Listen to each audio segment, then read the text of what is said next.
Hello, welcome to another video by Moccasin Marine. In this video I'm pumping fuel out of a fairly large boat with a 5.0 Mercruiser multi-port fuel injection engine. I tried to siphon the gas out of the, well, what I'm doing is I'm removing old gas out of the tanks. I'm removing old gas out of the tanks, and because it's been in there too long, and I don't want to run this new engine on that old gas. So we're pumping the old gas and going to put it into another location. I'm not going to say where, but just trust me, it's going to be a safe location. Anyway, so this is old gas, and I've got a clear line. I've got a rubber line attached to the, well, let me back up. So at first I tried to siphon it out, and I couldn't get the hose down in the gas tank. It was too many bends or turns or something. It just wouldn't make the curve, so I couldn't get a siphon hose in there.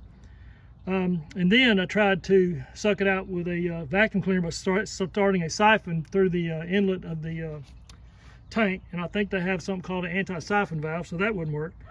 So my only option was to hook up a black fuel line to the outlet of the or to the fuel line as it comes into the fuel rail, disconnect it from the fuel rail and hook it up to this line, and then use the pump in the boat, a hot wire to pump the fuel out into this gas can here.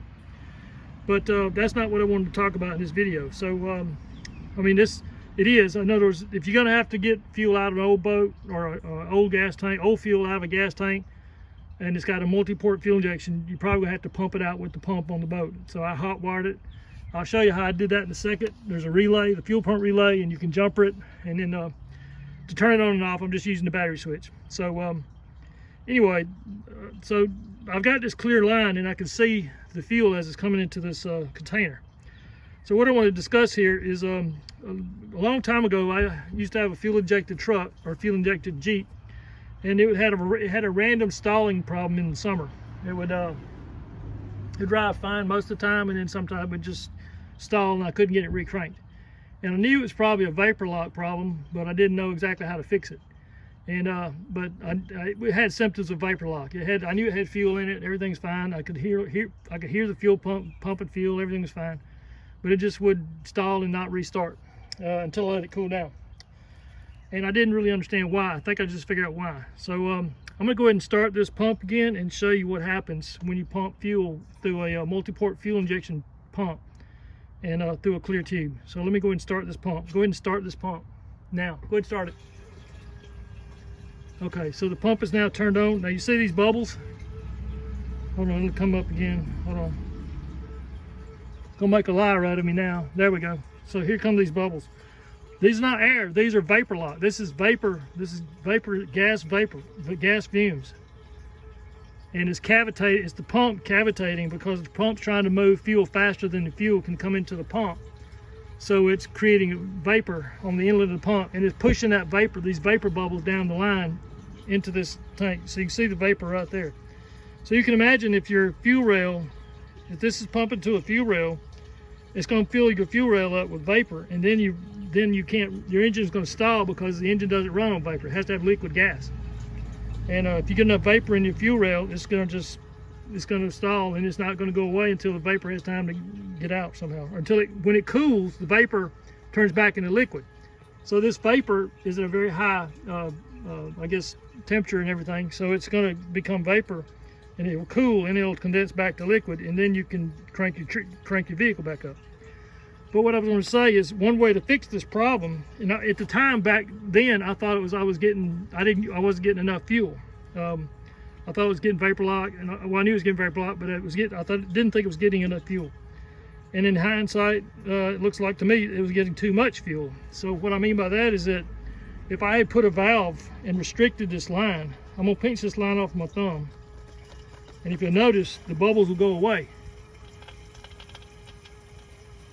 See? So what I've done is I've slowed the fuel that flowed down through the pump, and now the pump is not moving as much fuel, so it doesn't cavitate. So now it's pure liquid coming in here because I've got it pinched off. Now it might be slowing down the fuel coming into this tank, which, you know, defeats the purpose of what I'm doing here, but I just wanted to show you that if you have a vapor lock problem in a fuel injection car, it may not be a problem where you have too much fuel, excuse me, you may not have a problem where you have too little fuel, but too much fuel. Your flow is too fast. So you need to install some kind of valve in the outlet of the pump slow it down. Don't put on the inlet pump. That'll cause more vapor lock. You have to put on the outlet. You want to restrict the flow of the pump so it pumps against a higher pressure, and it'll slow the flow down, and then it won't create cavitation and won't create vapor. So you see now this line is all pure liquid now. And so I've cleared up the vapor lock by just pinching off this hose.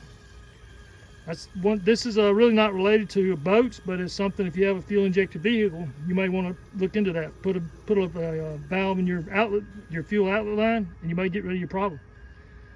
So I may try that one day if I can find. I know the Jeep that I had I sold, and I'll contact the guy and tell him I think I may have found a problem for the stalling, and then we'll see how, if I found that out, if I can fix it, I'll post back on my video here and let you know.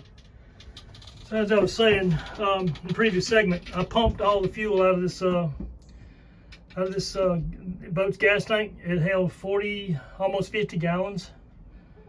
I'm not going to tell you how you dispose of 50 gallons. I happen to have another boat that I'll put it in, so and I'll deal with that later. But anyway, so I have a special fitting that plugs into the same type fitting as there's your fuel.